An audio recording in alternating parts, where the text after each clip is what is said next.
Thank you for listening to BizPod with me, Paul. And me, Rachel. Our weekly business English podcast where we talk about the news, social media, and hot topics from a business point of view. You'll get a podcast and links to the articles we discuss. This way you can share your thoughts too. Join us as we discuss what's on our minds this week.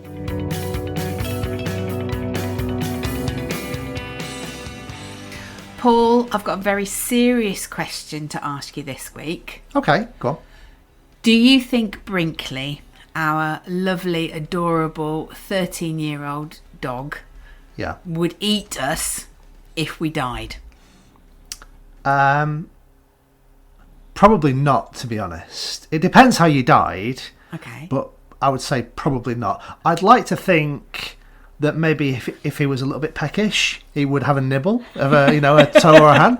I wouldn't want him to go without food, so I wouldn't be against it totally. Mm-hmm. But actually, no, I don't think he would. But depending on how you died. Okay, I think according to the research, you're being very optimistic. Apparently, even if it's your beloved pet, the second you're dead, you're a lump of meat and it fancies a snack. Apparently, we've read an article and it says it's rarely reported, but quite frequently observed. Yeah. Not cats, though. Cats don't have a nibble. Apparently, cats swap to your face to wake you up if you're dead because they think they can wake you up. But dogs like to have a good. Well, you don't want your pet dog to go hungry, do you? They like to snack. They're always hungry. And I think with Brinkley, we know Brinkley quite well. He's a 13-year-old dog. Yeah. And you know very well if you're in the garden or in the kitchen and you cut yourself accidentally and there's blood, he's straight over. Yeah, he's hungry for blood. He loves blood. Yeah. And I think there was one incident a few years back. I think I burnt my knee. Yeah. And I swear Brinkley sat by my knee for 2 days straight licking my wound. He was following you around, wasn't he? Yeah. And to be honest, I think there is some medical sort of research that's got into the benefits of dog's saliva. Yeah, there's something in it, isn't it, that heals? Yeah, because the wound, the burn that might have sort of been sore for weeks and weeks and weeks was gone within I'd say about 3 or 4 days. Yeah. But also you didn't get a scar, did you? No scarring, and I put that down purely to Brinkley's healing powers. See, I think you're just being nice. Of course I am. In reality, he was thinking, "Oh, there's a snack here." Yeah. Well, of course he was, yeah. Okay. But with Brinkley, I think it does depend on how you die. I think if we just sort of died naturally of old age in our beds, okay, no problem. If we died horribly and there was lots of blood, it would be straight in there, having a good feast. In fact, I smell blood. Yeah. There's food about. Exactly. He's an animal. He might be a domesticated animal, but he's an animal at the end of the day. Well, come on. How do you define domestication? I mean, what makes you say that Brinkley is domesticated and he's not a wolf? Okay, it's because he's got lots of soft toys. He likes playing football. Okay, well let me ask you this question: how many beds does Brinkley, our dog, have? Let me count. He's actually got 3 in the lounge at the moment. He's got one in his den, one on the sofa, and one by the balcony. By the window, yeah. He's got one upstairs. He's also got a sofa upstairs just for himself. Yeah. And he's also got one in the back of the car. Yeah. Okay, so quite a few. Right, okay. So how many wild animals have that many beds? And they're comfortable, warm, safe beds. And he's got balls, toys galore, squeaky chickens. Yeah. So how would I not think he is domesticated, Rachel? He's more domesticated than I am. Blankets, he's got blankets as well, hasn't he? He has, yeah. He's well loved, which is very nice. He's very well looked after. He's got lots of dishes of water everywhere as well at the moment. He has, it's hot. Yeah. Oh dear. But you're right. I mean, I think there's domesticated animals. Brinkley is definitely a domesticated animal. Okay, there are wild animals like your bears and your wolves and things like that, but I think there are semi-domesticated working animals, Okay. like for example a sheepdog. Yeah. They're working dogs. They're working not dogs. pets. Most farmers don't keep a sheepdog as a pet. No. They have a job to do on the farm. Yeah. Do you agree? Yeah. Yeah. I mean, they're meant to be very high energy. They do the work, but they need the work. Sheepdogs, yeah. Yeah.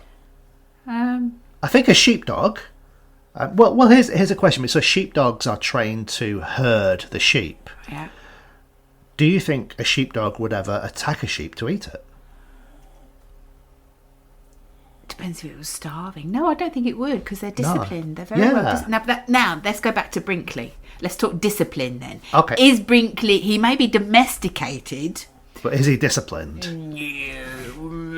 Depends. It depends what mood he's in. Oh. If he's in a mood where he wants to obey you, he will obey you. Yeah.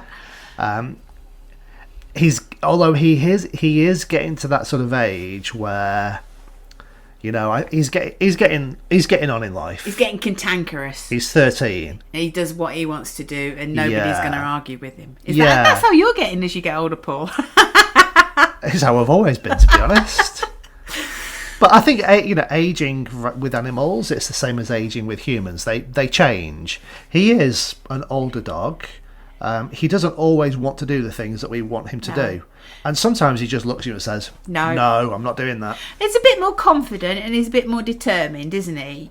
Whereas when he was young, I would go as far as saying he was a bit crazy. He had a bit of a screw loose. When he was a puppy. He had energy, like, I don't know what. He chewed everything and anything. He was just crazy. Yeah.